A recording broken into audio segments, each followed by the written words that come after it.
എല്ലാ വിദ്യാർത്ഥികൾക്കും പുതിയൊരു വീഡിയോയിലേക്ക് സ്വാഗതം. ഈ വർഷത്തെ LBS പാരാമെഡിക്കൽ ഡിപ്ലോമ കോഴ്സുകളിലേക്കുള്ള സ്പെഷ്യൽ അലോട്ട്മെൻറ്റിന് ശേഷം ഇനി അലോട്ട്മെൻറ്റുകൾ ഉണ്ടാകുമോ എന്നുള്ളതും അതുപോലെ തന്നെ വിദ്യാർത്ഥികൾക്കുള്ള റീഫണ്ട് എപ്പോഴായിരിക്കും ഉണ്ടാവുക എന്നുള്ളതും വിദ്യാർത്ഥികൾ ചോദിക്കുന്ന പ്രധാനപ്പെട്ട കാര്യമാണ്. എന്നാൽ ഇത് സംബന്ധിച്ച് LBS സെൻറ്ററുമായിട്ട് കോൺടാക്റ്റ് ചെയ്തപ്പോൾ അവിടെ നിന്ന് ലഭിച്ചിട്ടുള്ള വിവരപ്രകാരം ഇനി എന്തെങ്കിലും അലോട്ട്മെൻറ്റോ അല്ലെങ്കിൽ റീഫണ്ടിനായിട്ടുള്ള ഓപ്ഷൻ വരികയോ ചെയ്യുകയാണെങ്കിൽ അത് വെബ്സൈറ്റ് വഴി അറിയിക്കുന്നതാണെന്നാണ് ഈ ഒരു LBS സെൻറ്ററിൽ നിന്നും ലഭിച്ചിട്ടുള്ള വിവരം. അപ്പോൾ അതുകൊണ്ട് തന്നെ വിദ്യാർത്ഥികൾക്ക് ഇനി ഈ ഒരു വെബ്സൈറ്റിൽ നിന്നും എന്തെങ്കിലും ഡീറ്റെയിൽസ് അറിയാനായിട്ട് സാധിക്കുന്നതാണ്. അതായത് ഇനി അലോട്ട്മെൻറ്റ് ഉണ്ടാകുമോ എന്നുള്ളത് സംബന്ധിച്ച്, അതായത് ഇനി അലോട്ട്മെൻറ്റ് ഉണ്ടാവാനുള്ള സാധ്യത വളരെയധികം കുറവാണ്. കാരണം ഇനിയുള്ള സീറ്റുകൾ ഏകദേശം കുറച്ച് സീറ്റുകൾ മാത്രമേ വേക്കൻ്റ് ആയിട്ട് ഉണ്ടാവാനുള്ള സാധ്യതയുള്ളൂ. അതുകൊണ്ട് തന്നെ റീഫണ്ടിനാണ് ഏറ്റവും കൂടുതൽ സാധ്യതയുള്ളത്. അപ്പോൾ വിദ്യാർത്ഥികൾക്ക് റീഫണ്ടിനായിട്ടുള്ള ഓപ്ഷൻ വരുന്ന സമയത്ത് അത് നിങ്ങളെ ആ ഒരു വിവരം അറിയിക്കുന്നതാണ്. അപ്പോൾ റീഫണ്ടിനായിട്ടുള്ള ഓപ്ഷൻ വരുന്ന സമയത്ത് വെബ്സൈറ്റിൽ തന്നെ അതിനുള്ള നോട്ടിഫിക്കേഷൻ വരുന്നതായിരിക്കും.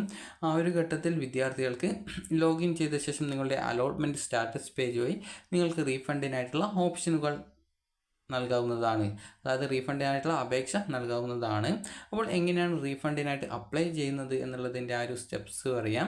അതായത് വിദ്യാർത്ഥികൾ ആദ്യം തന്നെ ചെയ്യേണ്ടത് റീഫണ്ടിനായിട്ടുള്ള ഓപ്ഷൻ വരും. അതായത് ഇന്ന ദിവസം റീഫണ്ടിന് കൊടുക്കാം, അതുപോലെ തന്നെ നിങ്ങളുടെ ബാങ്ക് ഡീറ്റെയിൽസ്, അതുപോലെ തന്നെ നിങ്ങൾ ഈ ഒരു ഫീ പേയ്മെൻറ്റ് ചെയ്തതിൻ്റെ റെസിപ്റ്റിൻ്റെ ആ ഒരു സ്കാൻഡ് കോപ്പി എന്നിവയൊക്കെ ഇതിന് ആവശ്യമാണ്.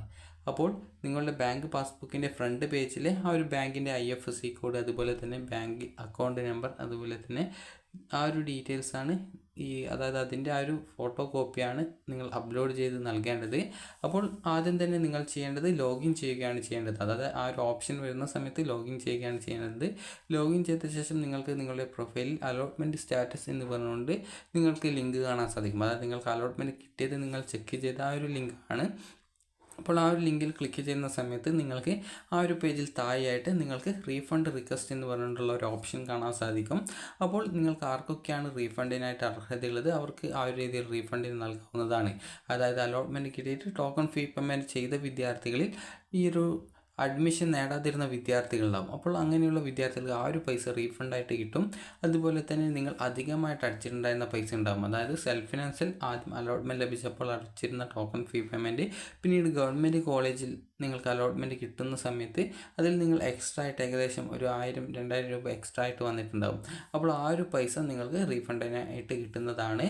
അപ്പോൾ നിങ്ങൾക്ക് അവിടെയുള്ള റീഫണ്ട് റിക്വസ്റ്റ്, അതായത് അലോട്ട്മെൻറ്റ് സ്റ്റാറ്റസ് പേജിലുള്ള റീഫണ്ട് റിക്വസ്റ്റ് ബട്ടൺ വരുന്ന സമയത്ത് ആ ഒരു ബട്ടണിൽ ക്ലിക്ക് ചെയ്ത ശേഷം നിങ്ങളുടെ പേഴ്സണൽ ഡീറ്റെയിൽസും അതുപോലെ തന്നെ നിങ്ങളുടെ ബാങ്കിൻ്റെ അക്കൗണ്ട് നമ്പർ, അതുപോലെ തന്നെ നിങ്ങളുടെ അതായത് നിങ്ങളുടെ ബാങ്ക് അക്കൗണ്ടിൻ്റെ നെയിം, അതുപോലെ തന്നെ IFSC കോഡ്, ഇതുപോലുള്ള ഡീറ്റെയിൽസ് നൽകിയ ശേഷം അതുപോലെ തന്നെ നിങ്ങൾക്ക് ഈ ഒരു ഫീ പേയ്മെൻറ്റ് ചെയ്തതിൻ്റെ ആ ഒരു റെസിപ്റ്റ് ഉണ്ടാകും. അപ്പോൾ ആ റെസിപ്റ്റിൻ്റെ ഡീറ്റെയിൽസും നിങ്ങൾ നൽകിയ ശേഷം ഈ ഒരു 2 ഡോക്യുമെൻറ്റ്സ്, അതായത് നിങ്ങളുടെ ഈ ഒരു ബാങ്ക് പാസ്ബുക്കിൻ്റെ ഫ്രണ്ട് പേജിൻ്റെ ആ ഒരു കോപ്പി, അതുപോലെ തന്നെ നിങ്ങളുടെ ഈ ഒരു ഫീ പേയ്മെൻറ്റ് ചെയ്തതിൻ്റെ ആ ഒരു റെസിപ്റ്റിൻ്റെ സ്ലിപ്പ് എന്നിവയുടെ സ്കാൻഡ് കോപ്പി നിങ്ങൾ അപ്ലോഡ് ചെയ്ത് നൽകണം. അപ്ലോഡ് ചെയ്ത് നൽകി കഴിഞ്ഞാൽ നിങ്ങൾക്ക് അത് സബ്മിറ്റ് ചെയ്യാവുന്നതാണ്. അതായത് ആ ഒരു ഡീറ്റെയിൽസൊക്കെ കറക്റ്റാണോ എന്നുള്ളത് ചെക്ക് ചെയ്ത ശേഷം സബ്മിറ്റ് ചെയ്യാവുന്നതാണ്.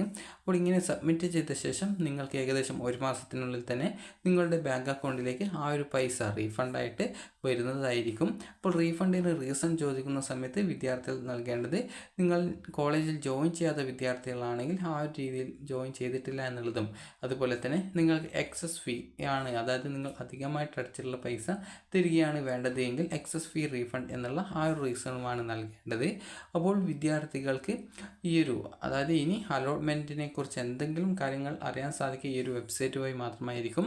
അപ്പോൾ അതുകൊണ്ട് തന്നെ അതായത് ഇനി ഈ ഒരു അലോട്ട്മെൻറ്റ് ഉണ്ടാവാനുള്ള സാധ്യത വളരെയധികം കുറവാണ്.